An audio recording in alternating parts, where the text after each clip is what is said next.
In short, a New York police officer used official databases to select women for kidnapping and sale online. Subject identification name: Gilberto Valle. Age at the start of documentation: 28. Place of residence: Queens, New York. Professional and family status: employed as an officer with the New York City Police Department. Married. 1 infant child. No prior disciplinary violations on record. Initial behavioral assessment: perceived by colleagues and associates as an ordinary employee. No complaints, warnings, or behavioral incidents were identified prior to the investigation. Documented illegal activity: beginning in 2012, the subject regularly visited closed online forums. The communities focused on discussing kidnappings and murders in written form. Valle systematically described kidnapping scenarios, discussed killings, and offered to sell women to other chat participants. No physical actions were carried out at this stage. All activity was limited to written communication. The correspondence referenced his wife, her friends, colleagues, acquaintances, former classmates,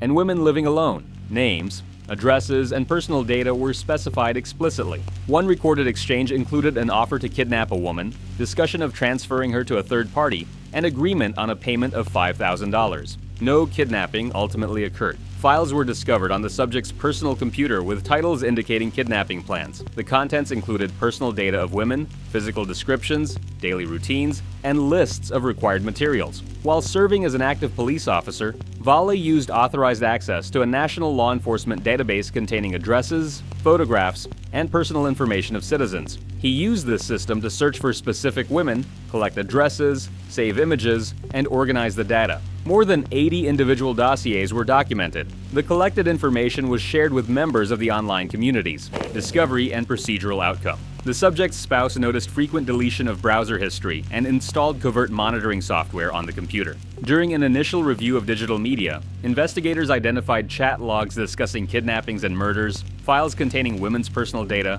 search queries related to restraint and confinement, and images downloaded from the internet. After reviewing the materials, the spouse contacted law enforcement. Valle was arrested. His electronic devices were seized. Unauthorized access to official databases was confirmed. In 2013, a conviction was issued for abuse of access and preparation to commit a crime. In 2014, the conviction was overturned. The court ruled that the communications constituted fantasy-based correspondence without evidence of real-world execution. Valle spent 21 months in custody and was released. He is no longer employed by law enforcement. Following his release, he began publishing fictional works in the extreme horror genre. End of record.